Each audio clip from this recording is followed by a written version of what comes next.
Good morning, students.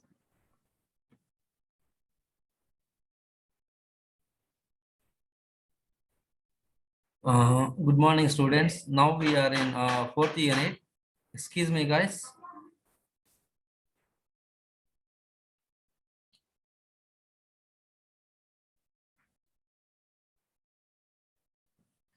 Good morning, guys.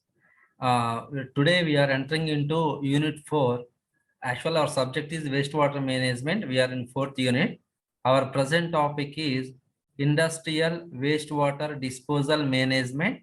Regarding this, discharges into streams, discharges into lakes, and discharges into oceans and associated problems. So step by step, we will discuss here.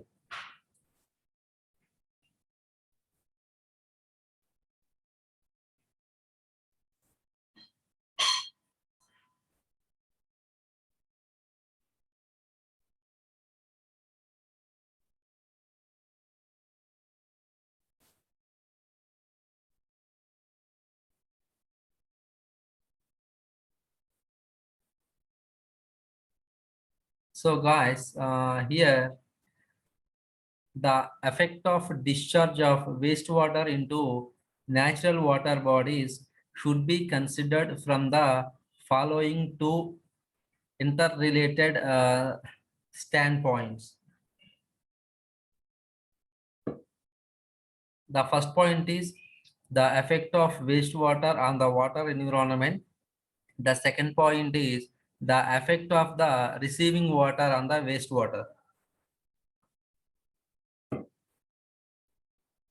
The first effect considered is pollutational effect, while the second effect is self-purification. These two factors are discussed in the following sections.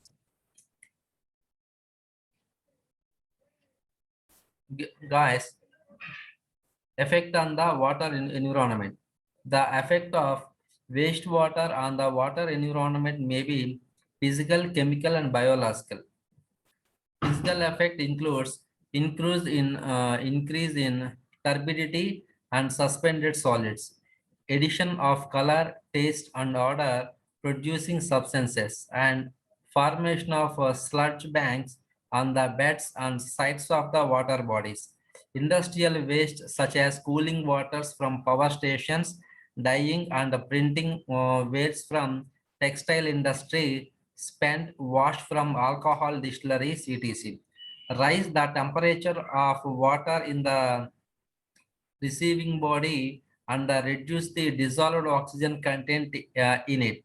These conditions import an aesthetically unacceptable appearance to the water, create an environment unsuitable for aquatic creatures such as fish, render it difficult to treat, and initiate the chain of chemical and biological effects.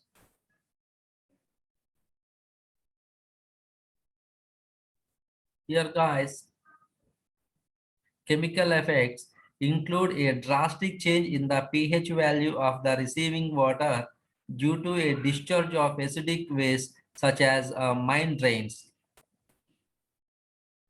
or alkaline waste such as textile waste. High chlorides render the water unacceptable as a source of drinking water. High sulfates under favorable circumstances tend to form hydrogen sulfide and produce malodorous condition.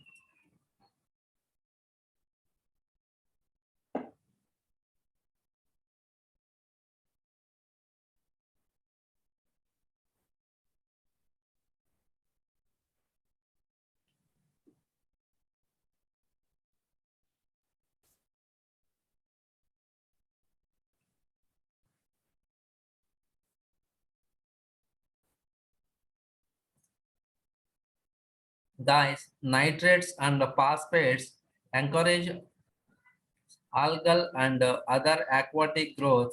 Toxic and inhibitory substances either wipe out the aquatic life or severely limit its growth. And most importantly, reduce the available dissolved oxygen in the water. The dissolved oxygen may even become zero in the presence of a sludge of oxygen demanding wastewater. It takes considerable time for the receiving water to regain its original quality and re-establish the beneficial aquatic life in it. Thus, one polluter located upstream can create serious problems for downstream users.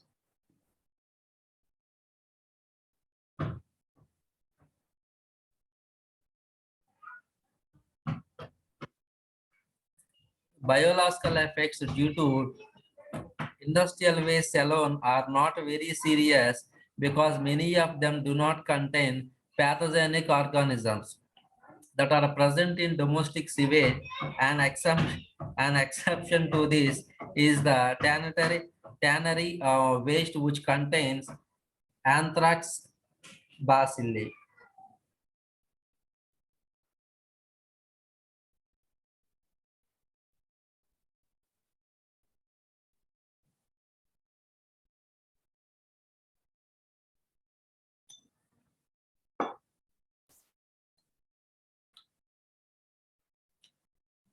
Guys, when industrial wastes are discharged in combination with the domestic sewage, biological effects become significant, although a large number of microorganisms in the sewage are killed by unfavorable environmental conditions in the industrial waste.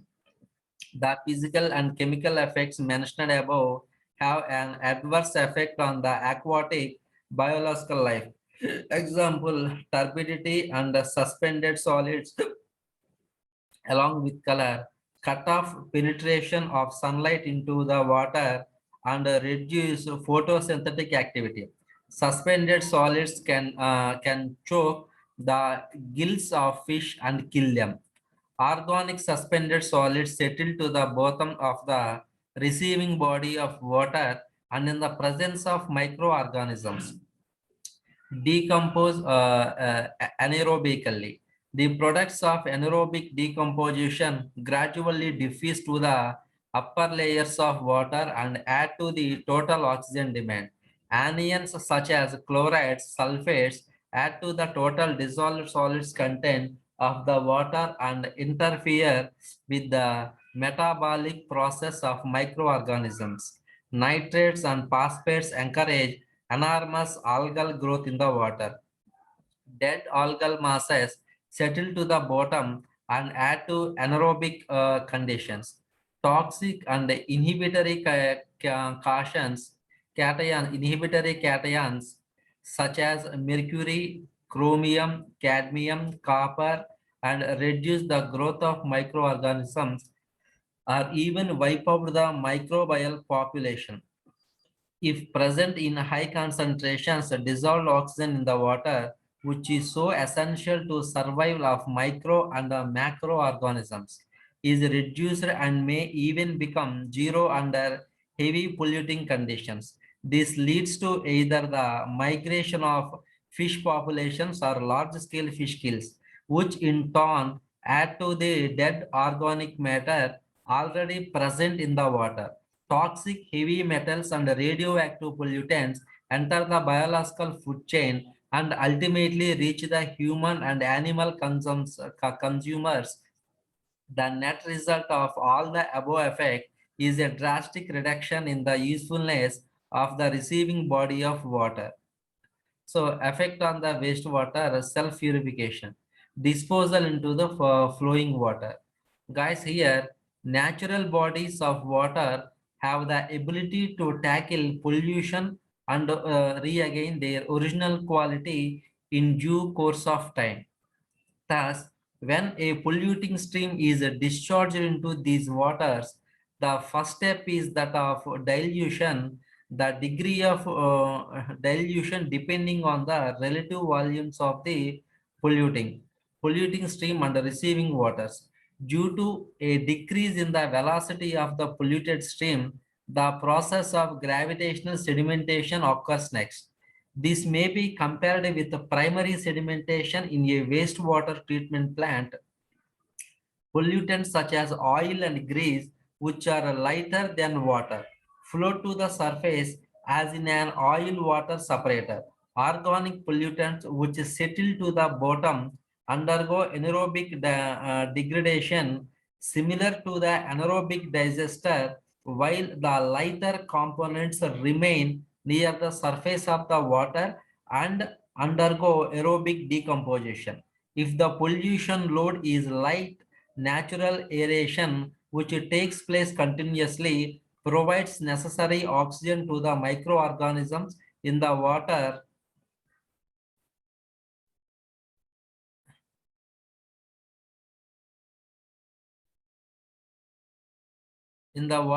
for oxidation of the organic matter. This is similar to aerobic treatment process in the waste treatment plant. In short, a flowing stream is similar to a waste treatment plant, but the steps of purification take place at a slow pace. In a wastewater treatment plant, we create conditions similar to those in the following stream, but increase the rate of purification by regulating the flow rate through the plant, putting in energy from an external source and separating the stabilized end products so that the entire process of purification takes place in a reasonable length of time. Natural water is saturated with dissolved oxygen or nearly so. When polluted wastewater is discharged into it, microorganisms by breaking down the oxidizable organic matter use the available oxygen in the water. This results in depleting the dissolved oxygen in the water. On the other hand, atmospheric oxygen is continuously entering the water through the air-water interface. The rate of entry being a function of the difference in partial pressure of oxygen in the air and in the water. Oxygen is also produced during daytime due to photosynthesis activity of algae in the water. The exertion of biochemical oxygen demand by microorganisms is called deoxygenation, while replenishment of oxygen is called reaeration. When the pollutant load is small, aerobic conditions prevail even in the presence of the pollutant. The interplay between deoxygenation and reaeration produces the dissolved oxygen profile known as the oxygen sag curve. The basic differential equation for the combined action of deoxygenation and reaeration states that the net rate of change of dissolved oxygen deficit, that is the difference between DO saturation value at the temperature of the mixture of wastewater and stream water, and the calculated DO of the mixture of wastewater and the stream water equals the difference between one, the rate of oxygen utilization by BOD in the absence of reaeration, and two, the rate of oxygen absorption by reaeration in the absence of BOD. Expressing the rate of oxygen utilization by BOD in the absence of reaeration, the BOD equation by a first order reaction d by dt of Yt is equal R1 of La by Yt, where Yt is equal to biological oxygen demand at a time t milligram per liter. K1 is equal deoxygenation rate t power minus 1, or La is equal to first stage ultimate BOD milligram per liter of the mixture of wastewater and stream water, and the rate of oxygen absorption by rearranged in the absence of biological oxygen demand by the equation d by dt of dt is equal minus R2 dt, where dt is equal to DO deficient at time t milligram per liter, and K2 is equal to rearrangement rate t power minus 1. The net effect of deoxygenation and rearrangement can be written as the difference between the two above equations. The negative sign in the reaeration equation indicates that The rate of DO deficit decreases with time. The BOD equation is written as YT is equal to LA 1 minus 10 power minus R1T. The rearrangement equation is written as DT is equal to DA dot 10 power minus K2T R2T. Thus, where DA is equal to DO deficient at time T is equal to 0. Thus, D by dt, D of D is equal R1 LA by LA 10 power minus RTT minus R2 dt. Integrating this equation between T is equal to 0, dA and T is equal to T, dt we obtain dt is equal to R1 into LA by R2 minus R1 10 power minus R1T minus 10 power minus R2T plus dA dot 10 power minus R2T. This is the equation of the oxygen sag curve. Here, the figure depicts the dissolved oxygen sag and its components. Example, deoxygenation and reaeration with the simplifying assumption that the receiving water is being affected by only one stream of polluted liquid. In practice, this rarely happens. Analysis of an actual case is done by breaking up the stretch of the stream into individual lengths, each length spanning the point of discharge and the point of inflection.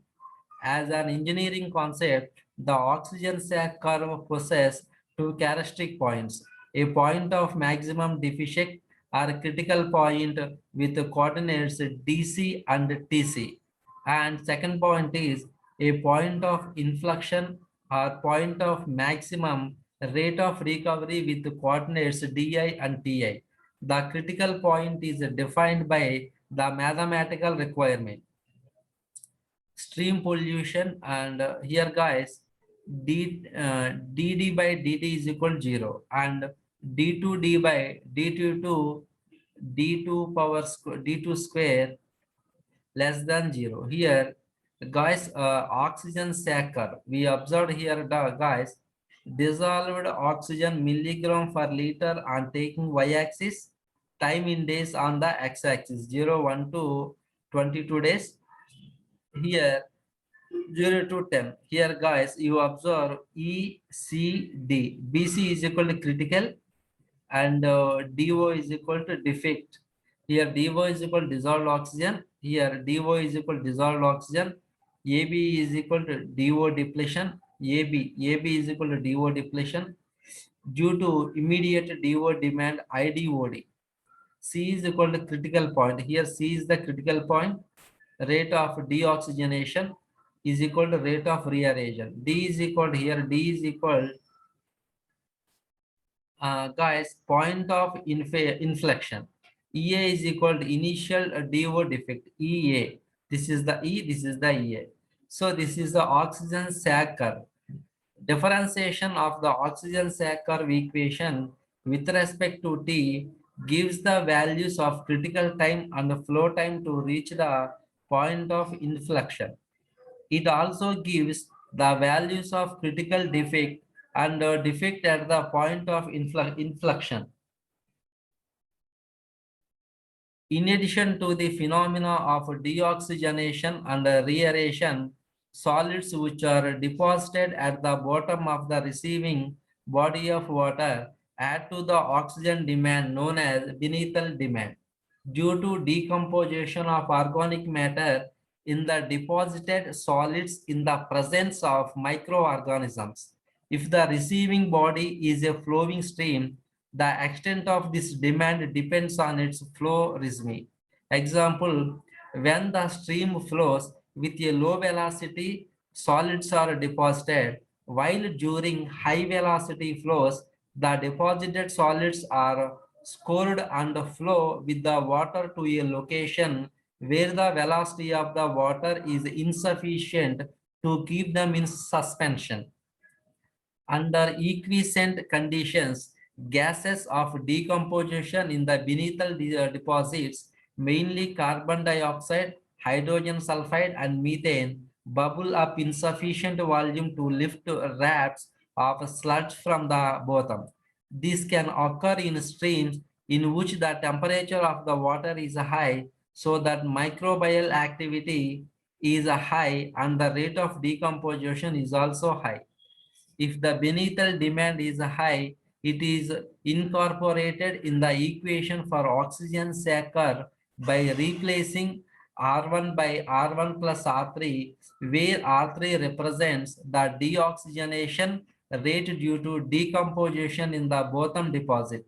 It is essential to note that the numerical values of the rates of deoxygenation, reaeration, and beneathal demand are temperature dependent. Therefore, whenever numerical problems on oxygen saccharine are to be solved, the resultant values of the mixture of stream water and wastewater.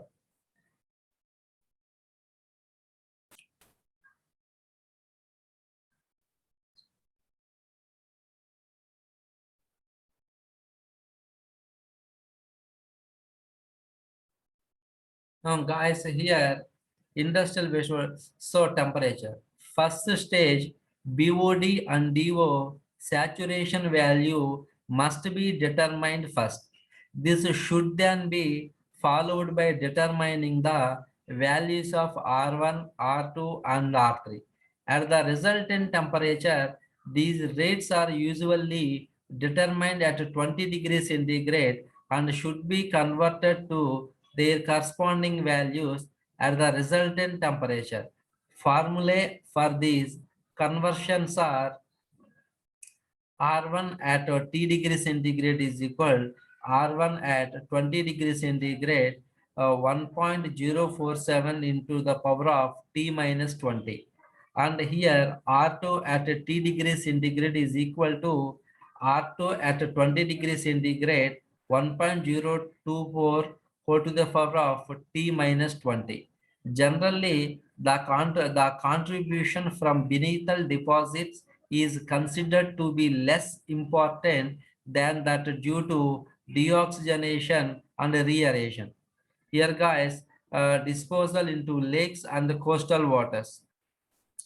The natural dispersal of wastewater into lakes and coastal waters is often poor. These receiving waters are usually heavier than the wastewater. So a discharge at the surface results in the wastewater overrunning the receiving water.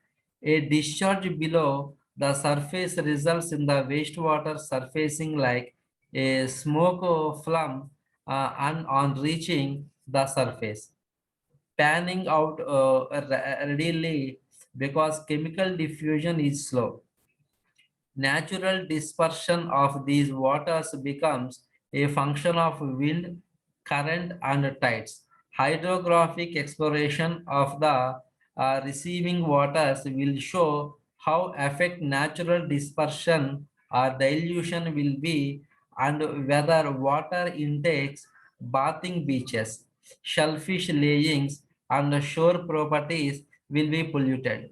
In lakes and ponds, displacement and wind-induced currents as well as temperature and other density effects govern the degree of mixing. In the sea, in the sea and its estuaries, tidal currents and the volume of the tidal prism are added variables. Mathematical treatment of wind-induced mixing, dispersal by currents and disposal into tidal estuaries is given in one. So this is the guys. Okay, this is these all things are the important guys. So guys, so we completed. Excuse me, guys.